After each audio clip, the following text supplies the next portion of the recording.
Today we will talk about XRP and a little on XLM and some further ties into Russia and BRICS. This is because of a 2024 report about Russia and XRP, where a lot of the information out there right now is off of 2018 information. Very soon. Now, this is just another example, and I know Russia has been a bit of a mystery to us, as of late. Recently, though, this is apparently what has come out courtesy of Smoke, the Bank of Russia, from guys just last month, June 2024. Now, this is in Russian, but guys, in this document here, they talk about DLT technology, leveraging RippleNet. You guys can see that up there. So the Bank of Russia looks like perhaps realizing that, their bank testing from 2018 was a success. Remember this? This was an experiment from 2018 from the Bank of Russia testing XRP, bold and reposted many times as the only proof. And yeah, that's what's important here. This is the only time we've ever seen a Russia connection to Ripple. However, has anyone ever seen a 2024 document from the Bank of Russia discussing XRP? So I've talked about this in the past. I'll see if I can find the video I did on this, and I'll link it here in the top right-hand corner. In the first half of 2018, the Bank of Russia's Novosibirsk Bank, possibility of cross-border payment settlement using the Ripple platform. And you can see here they used XRP transfers or equivalent of fiat currencies issued by each participant, the national bank. So it does give an outline here of what they did back in 2018. But guys, now in 2024, it's looking as though Ripple is back on their radar. So another positive example. I have been talking about XRP in Russia over the last weeks now or so, not because of anything else besides information put out by Smoke and how it ties into a lot of things I talk about in regards to how XRP is so heavily connected into the BRICS countries. So it's not only them, right? They are heavily connected into almost every other country in that organization at this point, including Brazil. When you look at the context of Brazil, it's quite favorable to innovative initiatives. By the end of the year, they're going to launch the CBDC Digital Real on an EVM chain. So XRPL's sidechain is coming at the right time. And that is a topic that has been talked about probably not enough over the last few months. It has not gotten a lot of attention in the XRPL community aside from the more technical types. And it's not only in each of those two, it also has a lot of ties into China. So the People's Bank of China has called out as a potential financial institution to implement an ESDR. And I have concentrated on what an SDR is and an ESDR and how it can possibly tie into XRP while also providing a pretty hefty amount of evidence in a previous piece of content. So here it calls out the PBOC could resort to a cryptocurrency company like Ripple or an alternative currency exchange. And it's not only the huge BRICS countries. The BIS is involved in countries all over Earth, which is on here. You've got India, China, Russia, South Africa, and Brazil specifically out in a combination of BIS projects concentrating on PBDCs. And the example here is specifically in regards to Project Nexus, which I have put together some interesting speculation that could also have ties into Velo and XLM, just based on who's involved and the extent of their involvement. But we cannot forget the US either. Even though there is a lot of anti-CBDC talk right now, I just do not think that that is actually true. I think that we will have some form of an effective CBDC that could very likely be introduced as a approved stablecoin, such as USDC or RLUSD. And then after that is successful, then it could be expanded or end up as a de facto CBDC. Ripple is out on the CBDC platform in the US on Chavanet Advisors. Not sure how to pronounce that. They are a trusted partner with central banks and financial services providers to provide clients with a smooth transition into CBDCs. And on top of all of that, we can't forget XLM and Stellar and even R3 because there are a lot of ties in between R3 and Ripple and XRP, as I have specifically talked about a lot. But there are also ties into Stellar and R3, confirmation that Ripple and Stellar are for institutions. In BNP Paribas blockchain overview presentation, they are each called out as open protocols for institutions. I would argue that Stellar is a more true open protocol. However, with Ripple's ILP, that could end up as an open protocol to connect institutions as well. And here is a little bit more on that, which it still calls out Stellar as a Ripple derivative, which is not really true at this point in time. However, the important thing is that each of them are actually called out here. Now I want to talk about how heavily involved Ripple is in the infrastructure of central banks. Here we've got David Schwartz talking about private ledgers in central banks is being used with a high price per XRP. It is an older cut, but it doesn't take away idea and potential didn't blame. But the question is, will the value of XRP be the same in the private ledgers as it is on the public? Yes. The value proposition of XRP is that it has these liquidity pools. If it doesn't make sense to isolate something, like there's no place gold is worth twice as much as it is now, because if there was, people would just bring gold there and they would they would buy gold somewhere else and they would sell it there. Unless the only way that you can have the value be very different in two places is if there's a lot of friction. And if there's friction, someone will make a business of removing that friction. So I don't see any realistic scenario where XRP has significantly different value unless something's wrong.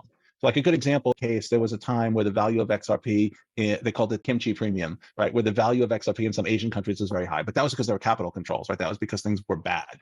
I think that's a sign that something is not going well. The value proposition of XRP is that you can take it to all of the places, right? If I sell you some gold and you say, hey, this gold can only be used in jewelry, you're like, well, that kind of sucks. I don't want that gold, right? The value proposition of gold is that you have access to the entire value proposition of gold. And so I don't see any scenario in which where it makes sense to snip pieces off, again, unless something is wrong.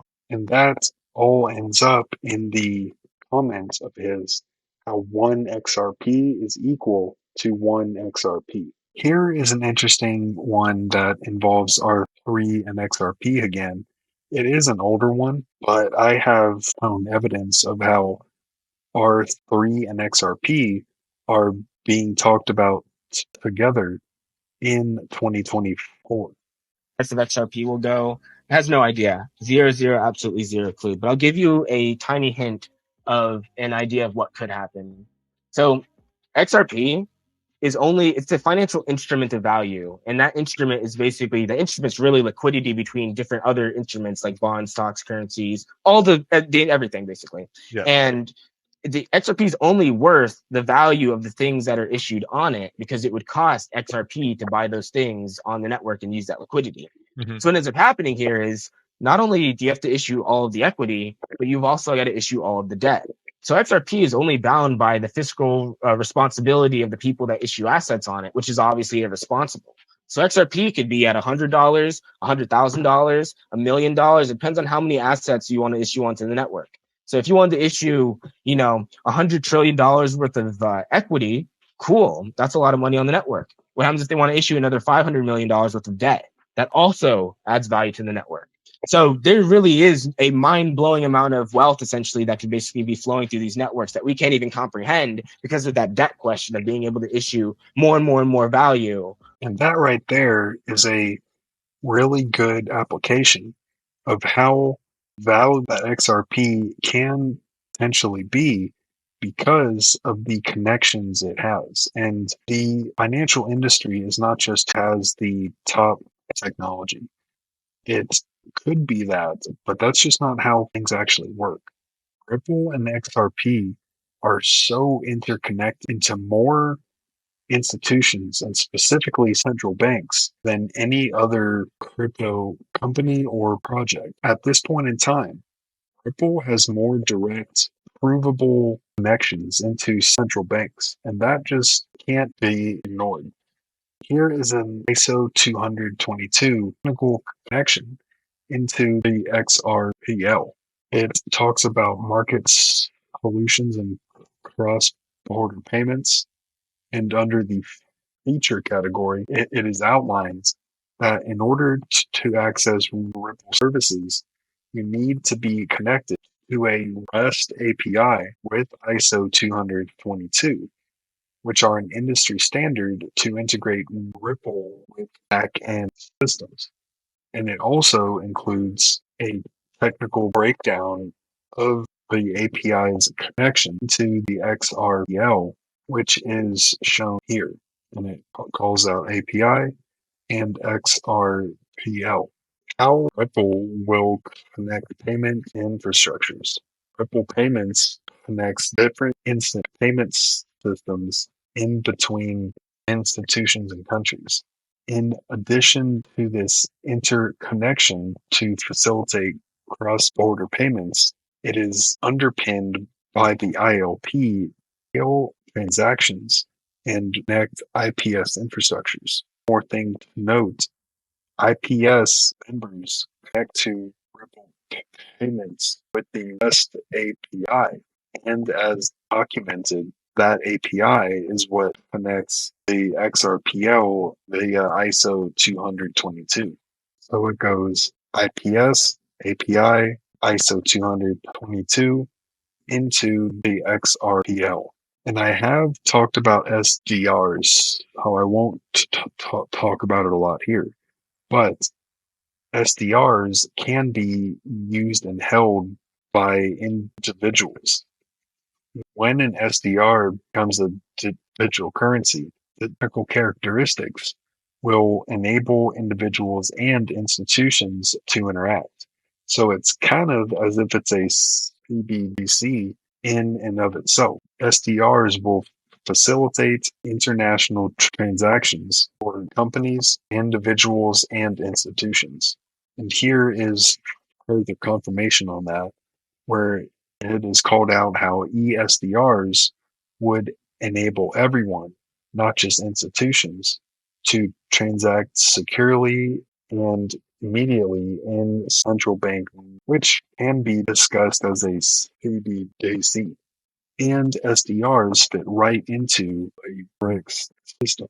I have also talked about how only ISO cryptocurrencies that are assigned a digital token identifier will achieve higher trading and acceptance. There is some allusion to Ripple and XRP here, and that is in response to BRICS unveiling a new system that will be based on crypto. And I have information on that topic, which will come after this. So a little bit more on the 2024 Bank of Russia document. It calls out how created a Codius smart contract system for automatic transactions in between counterparties in different countries. And here is a piece that's a little bit more conspiratorial, even though that's probably not exact right explanation of it. It does tie it all together. BRICS has officially announced a financial similar to SWIFT. Now let's logically think about this. If Ripple technology and the ledger has already been brought up within the documents of BRICS, and the Ripple technology and the way their cross-border transactions work, does it leave much to the imagination on why we are talking so much about the correlation between BRICS and Ripple? The BRICS alliance is looking to bypass the Western SWIFT system and replace it with its own financial mechanism. Now, I'm going to remind you that there was a convergence with blockchain technology. Ripple's XRP ledger was apparent within the BRICS documents. The mention of XRPL within those documents reflects an acknowledgement of the potential of blockchain technology to reshape the global financial landscape. Now listen here. This recognition indicates that the member nations of BRICS perceive blockchain as a strategic enabler for enhancing financial systems, fostering transparency, and promoting efficient cross-border transactions. BRICS is now preparing to create a new payment system without incorporating the US dollar for transactions. This, folks, is going to break the global dominance of the US dollar. Do you want to know how many sectors will be affected if BRICS ditches the US dollar for trade? The goal of BRICS is to create a multipolar financial world where developing countries will have limited connection to the US dollar. Global trade will mainly be settled in the new BRICS gold-backed currency or local currencies of other developing countries. This would help them safeguard their native economies, as hoarding the US dollar in reserves comes at a risk. The growing debt in the US touched $34.4 trillion this month, and developing nations want to distance themselves from the dollar. Banks across America will be forced to take concrete measures to safeguard the prospects for the US dollar. Moreover, new currency pairs could take center stage in the Forex market, adding more pressure. Why are most all of Ripple's institutions not in the US? Why do they specialize in cross-border transactions? Why have they specialized in utility and pairing with the banks? Banks lend millions of dollars globally, and the amount dispersed could be reduced considerably. Therefore, the US dollar will experience a dent in the supply and demand mechanism, and banks will take the first hit due to the BRICS de-dollarization initiatives.